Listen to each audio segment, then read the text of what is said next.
Hey guys, I just wanted to say thank you to everyone for being willing to serve as an usher. I just wanted to make a quick video kind of explaining what we do, the importance of it, and then more particularly kind of the details, just getting into the new building. So thank you for the ones that have done it for a long time. Thank you for the ones that are new to it. Got a lot of responses from the email, so I really appreciate that.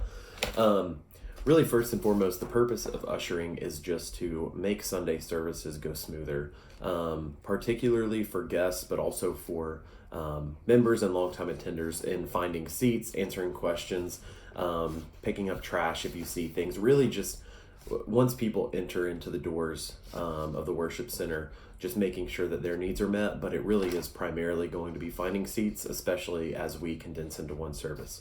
So weekly needs are really going to be 6 ushers. We've got about 24 guys, so my hope is that everyone only has to serve once. Certainly, you're going to have the ability to serve more if you'd like.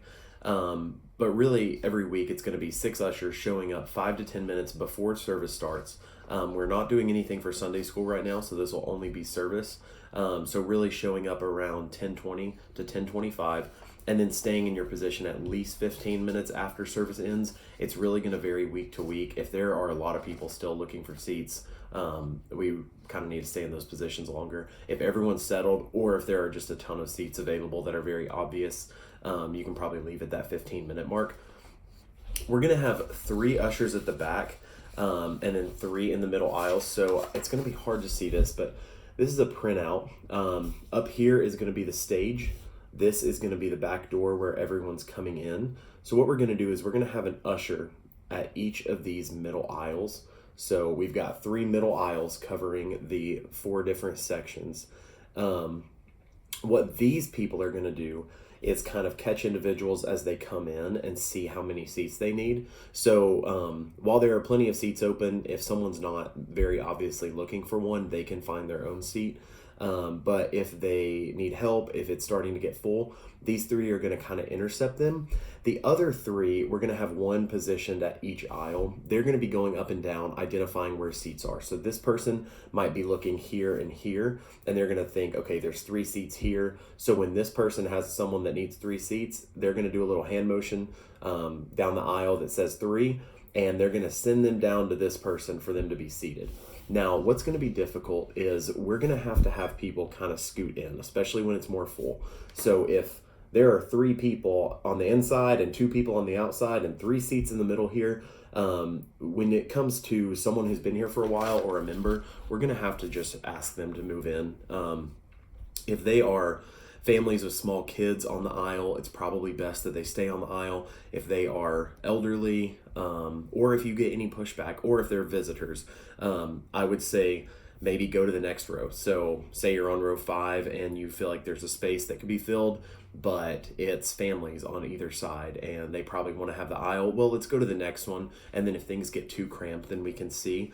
But it's always going to be easier to have people squeeze in than to have guests in particular try to take the middle seats. Those 2 middle aisles, as you'll see here, have 12 seats across. So there's a lot of potential for these middle seats to not be taken.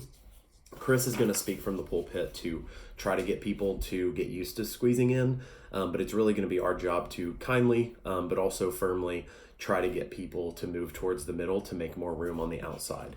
Beyond that, we want to avoid being a distraction. So whenever you're going down the aisle, try not to start conversations. Obviously be kind, but it would be very easy to just stand there and talk to someone. But when songs are going on, the last thing that we want to do is be a distraction. We also don't want to be calling out numbers or, how many seats there are. So really looking for hand signals like 3 here or 4 there.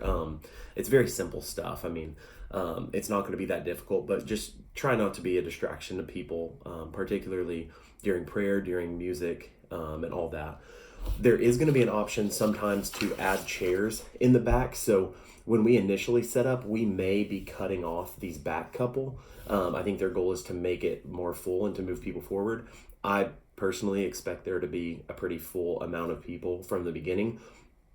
I'll figure out exactly where these excess chairs are, whether they're somewhere back here in a storage closet or something. But it may be that, particularly grand opening week, we have to know where some more chairs are. So if it starts filling up, you guys are going to have to start running and lining up chairs here in the back. There are going to be badges out at the Welcome Center. You've probably seen people wearing the little magnetic usher badges. So every time you serve, you'll want one of those.